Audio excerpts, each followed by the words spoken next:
की बात है ये। आगे आएगा राजा, कहने लगे अब मेरे में क्या कमी है। कहा महाराज वो गरुड़ पर चलते हैं, तो कहा एक गरुड़ तैयार किया जाए। तो एक गरुड़ बनाया, उसमें मशीन फिट करी, उसके ऊपर बैठ के उड़ने लगा। कहा अब कोई कमी है? कहा ना। कहा आप आते वहां भेजो संदेशा वासुदेव के पास कि या अपना नाम बदलो या हमसे युद्ध करो। तो भगवान नाम क्यों बदलेंगे? जो भगवान है वो क्यों नाम बदलेगा? वो जो ईश्वर है वो नाम क्यों बदलेगा? जो सर्वोपरि है वो नाम क्यों बदलेगा? जो सर्वोपाई विधीश्वरा है वो नाम क्यों बदलेगा? जिस समय जब जैसा चाहे वैसा उपाय कर लेता है। बड़ा बनना चाहे तो बड़ा बन जाता है, छोटा होना चाहे तो छोटा हो जाता है, वो क्यों नाम बदलेगा? तो सोई उसको मार दिया, सोई मार दिया। अभी जब मेरा लाइव चल रहा था आस्था पे, तो सबसे बढ़िया मेरे को काम लगा, मैं भी बहुत दुनिया घूमता हूं, मेरे को सबसे अच्छा काम लगा नारायण सेवा संस्थान का। बढ़िया एक नंबर का है, उनका मोहर लगी हुई है, बढ़िया बढ़िया। राष्ट्रपति कहीं कोई उनको सम्मानित कर रहा है। क्यों? क्योंकि वो बहुत अच्छा काम कर रहे हैं, बहुत अच्छा। विकलांगों की सेवा करते हैं, दीन दुखियों की सहायता करते हैं। तो मैंने को जो अच्छा लगा, मैंने सोचा मैं भी यही करूंगा, जितना भी मेरे से हो सकता है।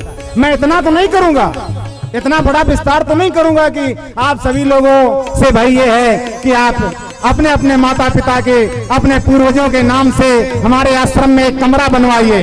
मत बनवाइए, हमें नहीं जरूरत है कमरा की। हमको क्या जरूरत है? अगर इसी के चक्कर में पड़ गए तो सेवा नहीं होगी। चाहे जब देखना एक बन गया, फिर दो बन गए, फिर तीन बन गए, फिर वो ये सोचता है आशा कदे बंदे दिया। यहां मंच पर बैठ करके कहेगा आशा कदे बंदे दिया, हुंदिया न पूरिया, कल्पदा बतेरा फिर भी रहंदिया अधूरिया। आशा कदे बंदे दिया, हुंदिया न पूरिया, तेरा फिर भी रहंदिया अधूरिया। कैसी रहती है? कैसी रहती है? तांगे वाला आंखें मेरे हेठा सोनी कार होवे। तांगे वाला कहता है कि बहुत हो गया तांगा, अब तो कार चाहिए।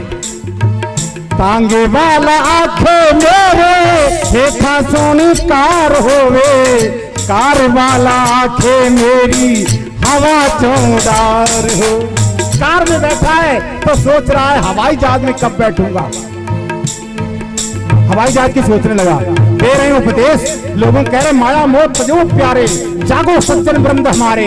यहाँ पर ये सोच रहा है कि जाग जाए भाई, ये माया मोह साथ नहीं जाएगी तो तेरे साथ जाएगी, मेरे साथ जाएगी। जो मैं बोल रहा हूँ मेरे भी तो साथ नहीं जाएगी, पर मैं जहाज देख रहा हूँ कि मैं जहाज पर, हवाई जहाज पर कब चलूंगा। नहीं चलूंगा, तुम सेवा करो। पानी उपासना बताता हूँ आपको। उपासना उपसन्निवेशने धातु से उपासना शब्द बनता है। उपसन्निवेशने धातु से उपासना शब्द निष्पन्न होता है। उप माने पास में, आसन माने बैठना। भगवान के पास बैठने का मतलब उपासना होता है। उपासना का मतलब यह नहीं होता कि तुम जंगल में जाओ, वहां आसन लगाओ, पत्ते चबाओ, सूखे पत्ते चबा के अपना पानी पी के गुजारा करो ना। उपसन्निवेशने धातु से उपासना का मतलब जहां तुम बैठे हो वहीं भगवान की अगर तुमने याद करनी शुरू की तो तुम उपासना में आ गए, तुम्हारे पास भगवान आ गया। भगवान का मतलब यह भी नहीं है कि तुम कहीं रास्ते में हो तो मंदिर में जाओ तब उपासना। जहां तुम हो वहीं भगवान को बुला लिया तो वही उपासना। उस उपासना में क्या है? अंधे की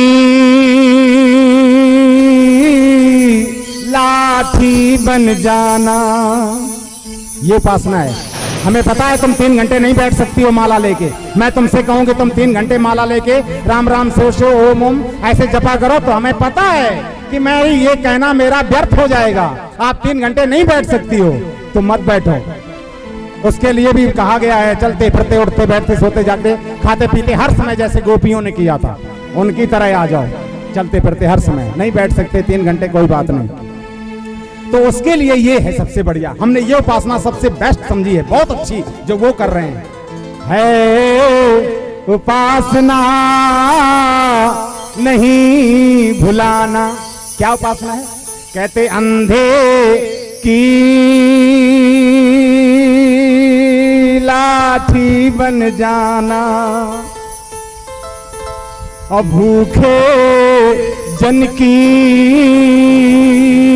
क्षुधा मिटाना और प्यासे जन को नीरे पिलाना और है उपासना नहीं भुलाना।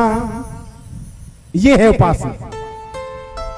शोक विकल को गले लगाना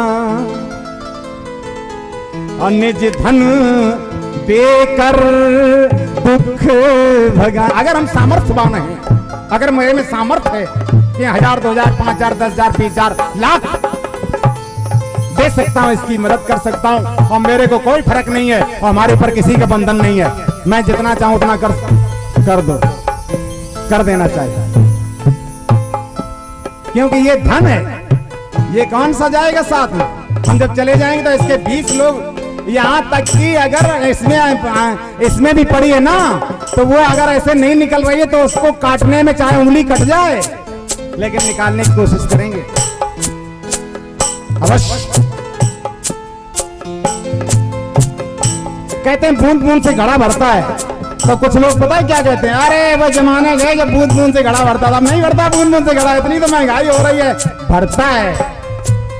ऐसे कैसे चला गया जमाना? अब भी भरेगा बूंद बूंद से घड़ा, पहले भरता था अब भी भरेगा। बहुत जगह तो हमने, अब तो चलो यहाँ पे तो बहुत जन्म जन्मांतरे भवेत पुण्यम, उस व्यक्ति के, अब मैंने उनको देखा नहीं, उनके दर्शन नहीं किए, केवल पढ़ा है। श्री कीमती लाल जी हैं जो हमारे इस प्रोग्राम में, जिन्होंने भंडारे की सेवा ली हुई है कि बस वो मेरी जिम्मा है, तो हमने देखा तो नहीं है। पर यहाँ तो बूंद बूंद का भरने की जरूरत ही नहीं पड़ी, वो तो पहले ही से रेडी तैयार बैठा है आदमी कि ये सेवा मेरी है, ये मैं करूंगा। और नहीं तो मैं कैसे भरता था बूंद बूंद से?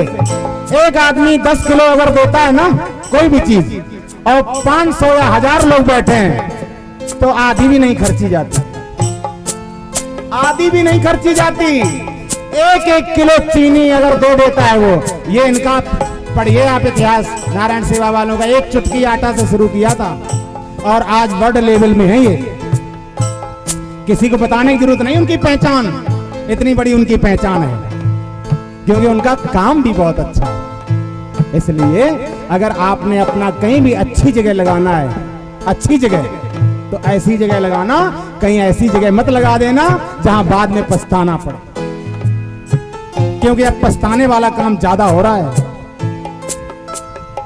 हर जगह बैठे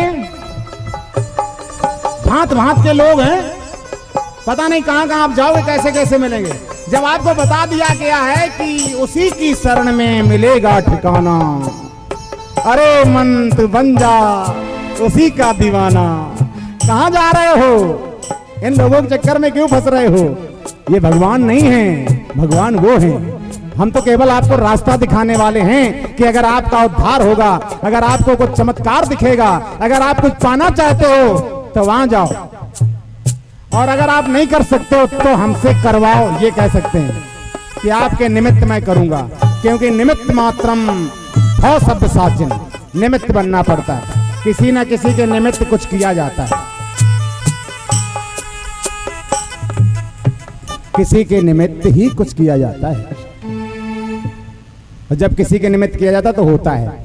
जैसे ब्राह्मण के वेश में, पितर में, श्राद्धों में ब्राह्मण को भोजन कराया जाता है ना, तो हमारे जो पितर होते हैं वो ब्राह्मण के वेश में भोजन करने आते हैं। उस समय उसमें वो प्रवेश होते हैं, उस रूप में वो हमारे घर में भोजन करते हैं, जो हमारे पितर हैं। और जब पितर खुश होते हैं, प्रसन्न हो जाते हैं, तो कहते हैं कि ये तो चलो ब्राह्मण के रूप में आ गए, लेकिन अगर वो कहीं और योनि में है, चींटी में है तो, कीड़ी में है तो, हाथी में है तो उनके लिए वो ही उतना ही बन जाता है।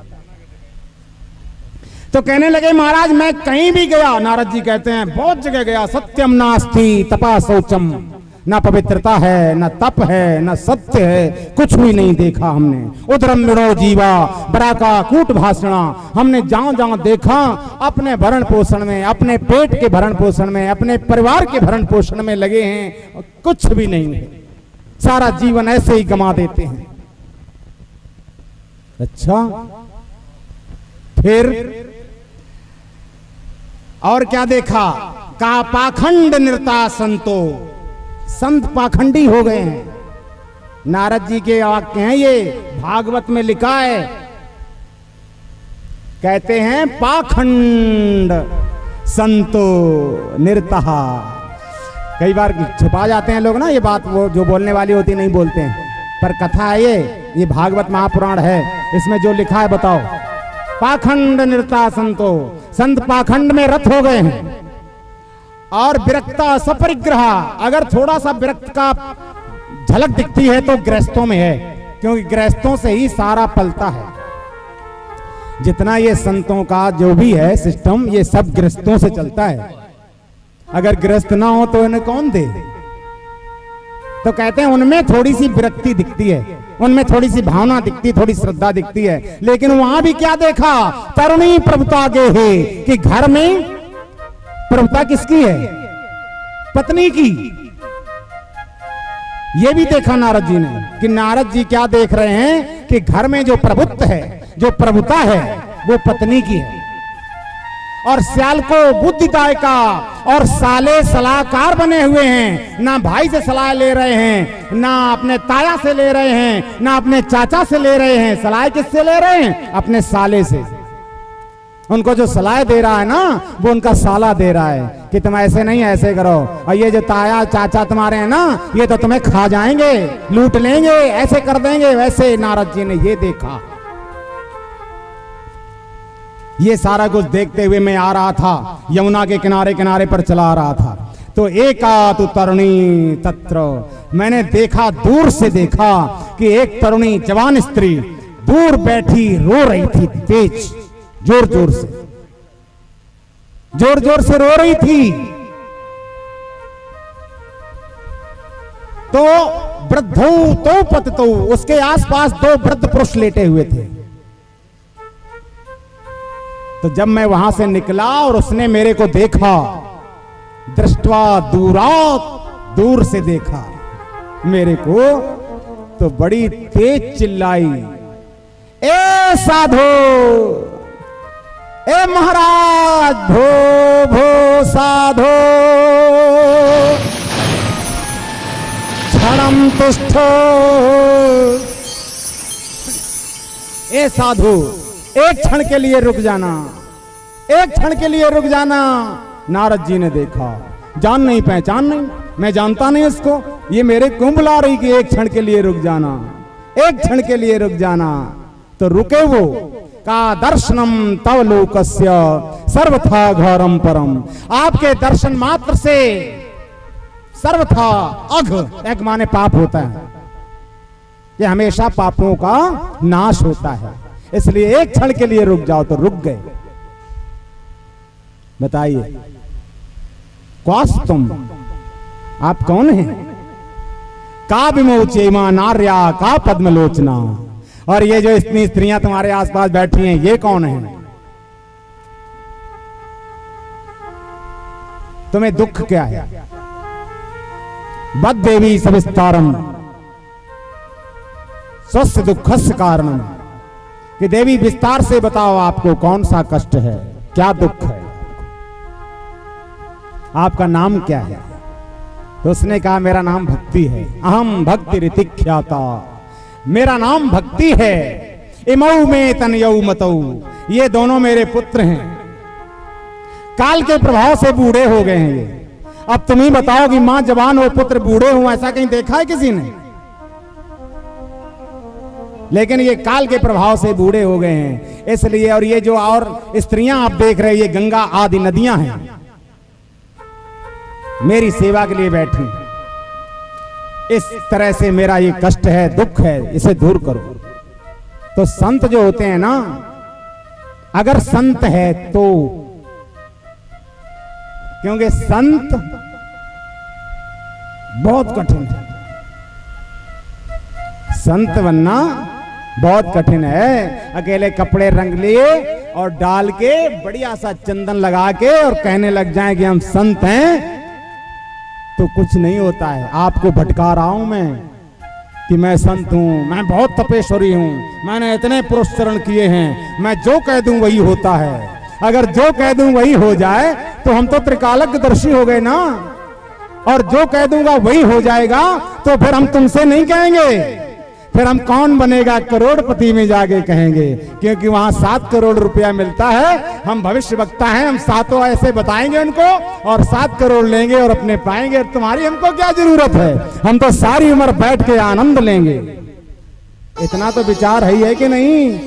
इतना तो दिमाग लगा ही सकते हो कि अगर मैं ऐसा कर सकता हूं तो हम आपसे नहीं करेंगे। इतना कल्याण की जरूरत नहीं है। अगर हमें अपनी स्वार्थ सिद्धि करनी है तो, और नहीं करनी है तो करे कराए आपो आप। मानुष तेरे हाथ कुछ नहीं है, करने कराने वाला केवल एक परमात्मा है और मैं उसका सेवक हूं। मैं भी अगर आपके लिए कुछ करूंगा तो उसके चरणों में जाके नाक रगड़ूंगा कि महाराज इज्जत का सवाल है, हमने इससे कह दिया है कि ये काम होगा, 100% होगा, मेरा ये काम कर देना। हमें भी ये कहना पड़ेगा, क्योंकि मैं भगवान नहीं हूं। मैं भगवान के पास नाक रगड़ूंगा और उनसे कहूंगा प्रभु ये काम कर दो। इसलिए जो भी आप काम कराते हो उसके लिए हमें उनका उतना जप करना पड़ता है। उतना जप करके उसका दशांश हवन और उसका दशांश तर्पण और उसका दशांश मार्जन और उसका दशांश ब्राह्मण भोजन करेंगे, करवाएंगे, तब वो सफल माना जाता है कि अब तुम्हारा काम सिद्ध हो जाएगा। क्योंकि यस्य स्मरण मात्रेण, अगर आपको ज्ञान नहीं है तो आपको कहीं जाने की जरूरत थोड़ी है, लेकिन फिर भी जाना पड़ता है।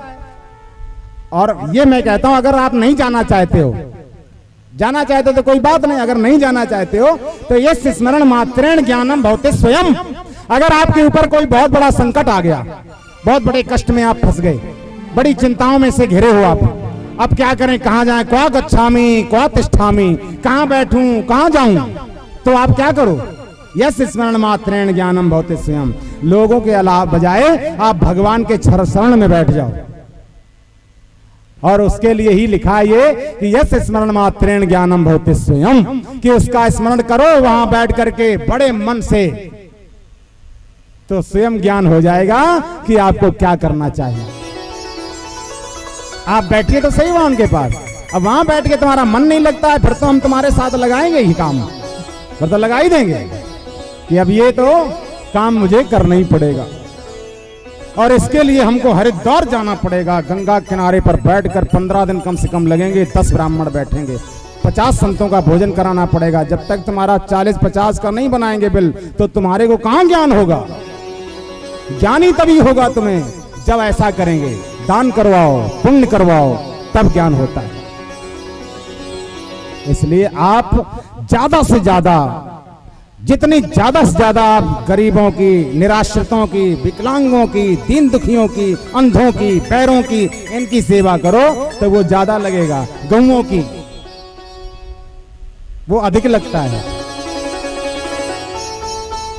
कहने लगे बताइए क्या कहा, तो उन्होंने बता दिया। तो एक क्षण के लिए नारद जी ने आंखें बंद की, कहने लगे कोई बात नहीं है, सदाचार लुप्त हो गया है। नारद जी क्या बोले, स्रस्वावहिता वाले युगोयम दारुणा कली। अरे वाले, घोर कलयुग आ गया है और इस दारुण कलयुग में सदाचार लुप्त हो गया है। और सदाचार कहां है? बहुत बुरी तरह बोलने लगते हैं। पति को परमेश्वर कहा जाता है, कहा उससे कहने लगे तेरा क्या है, तू क्या है, पता नहीं, तू तुकार करके उसको कहो ऐसा करने की जैसे इतना बड़ा बच्चा है वो।